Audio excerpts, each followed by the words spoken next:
হয়, এই মুহূৰ্তত মই বঙাইগাঁৱৰ হোটেল জাহ্নবীত উপস্থিত আছো আৰু দেখিবলৈ পোৱা গৈছে আজিৰ দিনটোত কোচ ৰাজবংশী সচেতন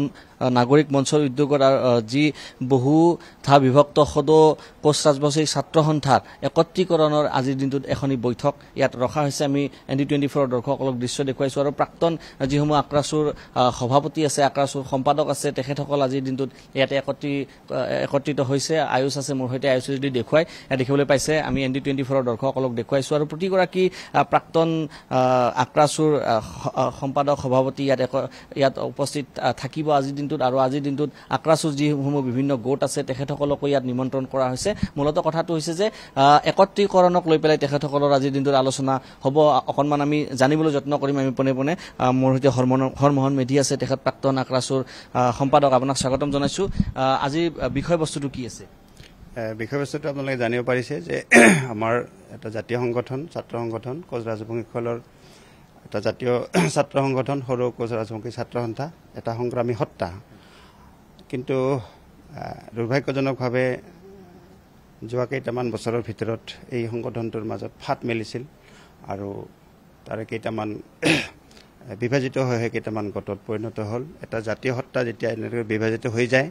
তেতিয়া আচলতে তাৰ সংগ্ৰামী সত্তাটোৰ যিটো সংগ্ৰামী ধাৰা সেইটো স্তব্ধ হৈ পৰে আৰু জাতীয় চেতনা, জাতীয়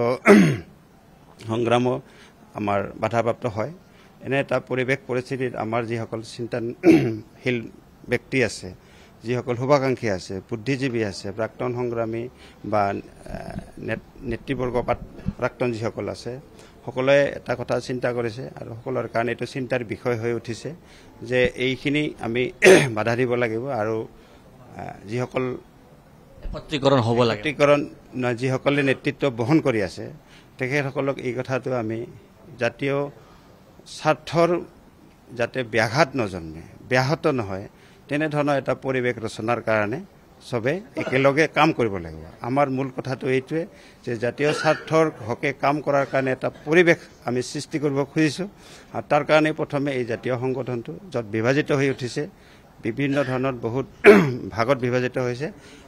সেইখিনিক আমি একত্ৰিত কৰিব পাৰিলে আমাৰ ইয়াত জাতীয় স্বাৰ্থৰ হকে কাম কৰাৰ যিটো পৰিৱেশ ৰচনাৰ কথা আমি কৈছোঁ ই গঢ় লৈ উঠিব আৰু সেই আশাৰে আজিৰ এই বৈঠকখন আয়োজন কৰা হৈছে। দেখিবলৈ পাইছে প্ৰতিগৰাকী প্ৰাক্তন যিসমূহ সচেতন লোক আছে, বিশেষকৈ কোচ ৰাজবংশী সচেতন নাগৰিক আছে, তেখেতসকল আজিৰ দিনটোত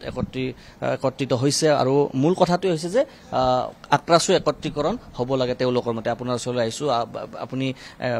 কোচ ৰাজবংশীক দীৰ্ঘদিন ধৰি আপুনিও সভাপতি আছিলে। আজিৰ দিনটোত কি ক'ব বা কি জনাব? আজি আক্ৰাছুৰ যিসকল প্ৰাক্তন নেতা আৰু কোচ ৰাজবংশী জনগোষ্ঠীৰ বিভিন্ন সংগ্ৰামী সত্তাৰ লগতে কোচ ৰাজবংশী জনগোষ্ঠীৰ বিভিন্ন দল সংগঠনক আজি আমন্ত্ৰণ জনাইছে। আজি কেইবাগৰাকী প্ৰাক্তন সভাপতি, সাধাৰণ সম্পাদক আৰু বিভিন্ন জনগোষ্ঠীয় সংগঠনৰ আমাৰ প্ৰতিনিধি আছে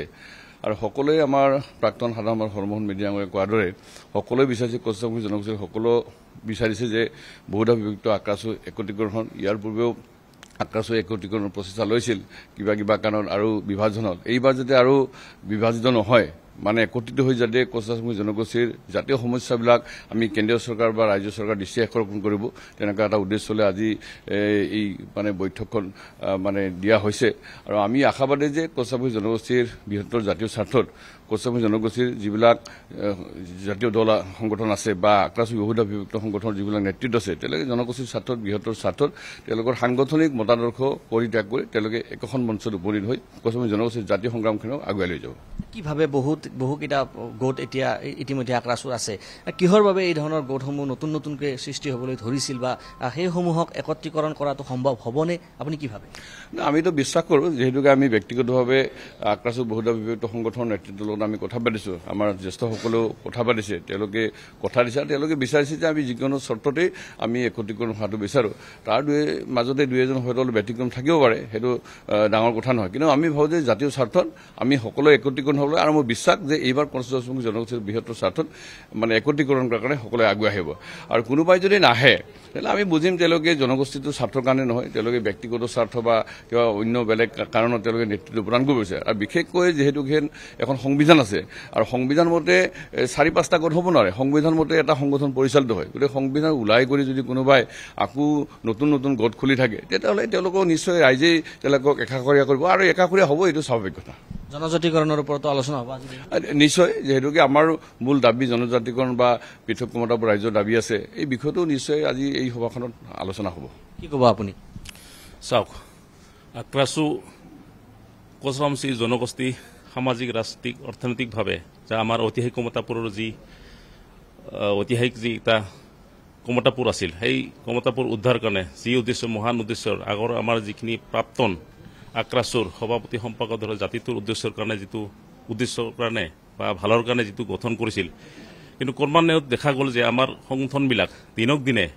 নিজৰ মাজতে মানে হাই কাজিয়া কৰাৰ ফলত আজি বিভাজিত হৈ আছে যাৰ ফলত আমি চৰকাৰৰ লগত আজি ফাইট কৰিব পৰা নাই নিজৰ মাজতে কাজিয়া কৰি কৰি আজি সময়বোৰ নষ্ট হৈছে গতিকে মই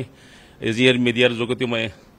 মানে আমাৰ যি বিভিন্ন যি গোট বিভাজিত আছে তেওঁলোকক আহ্বান জনাওক যাতে আমি একেলগে আমাৰ জাতিটোৰ যি উদ্দেশ্য জনজাতিকৰণৰ বা কমতাপুৰৰ বা সামাজিক ৰাজনৈতিক অধিকাৰৰ পৰা যিবোৰ বঞ্চিত হৈ আছে সেইবোৰক উদ্ধাৰ কৰাৰ কাৰণে মই আজি এই সংবাদ মাধ্যমৰ জৰিয়তে জনাব বিচাৰিছোঁ যাতে তেওঁলোকে একত্ৰিত হৈ জাতিটোৰ উদ্দেশ্যৰ কাৰণে যাতে চৰকাৰৰ লগত ফাইট কৰিব পাৰে এইখিনিকে মই আজি আহ্বান জনালোঁ দেখিবলৈ পাইছে বহু কেইগৰাকী ব্যক্তি ইতিমধ্যে আহিছে আৰু কিছু সময় পিছতে তেখেতসকলৰ যি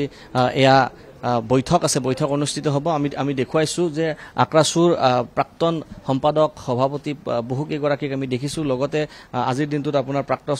আক্ৰাছুৰ যিসমূহ গোট বিভাজিত হৈছে তেখেতসকলৰ নেতাসমূহকো আজিৰ দিনটোত ইয়াত নিমন্ত্ৰণ কৰা হৈছে আৰু ইতিমধ্যে লোক আহিবলৈ আৰম্ভ কৰিছে আৰু এই ধৰণে আজিৰ দিনটোত তেখেতসকলৰ এটাই উদ্দেশ্য যে আক্ৰাছুৰ যি ধৰণে বিভাজন হৈ আছে বা আক্ৰাছুৰ বিভাজিত বহুকেইটা গোট আছে সেই গোটসমূহক একত্ৰীকৰণ কৰাৰ লক্ষ্য উদ্দেশ্য ৰাখি পেলাই আজিৰ দিনটোত এই বৈঠকখন ৰখা হৈছে আৰু পৰৱৰ্তী সময়ছোৱাত তেখেতসকলৰ এই সভাৰ যি সিদ্ধান্ত আছে বা সভাৰ ফলাফল কি ধৰণে তেখেতসকলে পালে সেই বিষয়ে আমি জনাব পাৰিম কিন্তু এই মুহূৰ্তত ডাঙৰ খবৰটো হৈছে যে আক্ৰাছুৰ বিভিন্ন গোটক একত্ৰীকৰণ কৰাৰ বাবে আজিৰ দিনটোত ইয়াতে কোচ ৰাজবংশীৰ যিসমূহ সচেতন লোক আছে তেখেতসকল এখন এই সভা অনুষ্ঠিত কৰিছে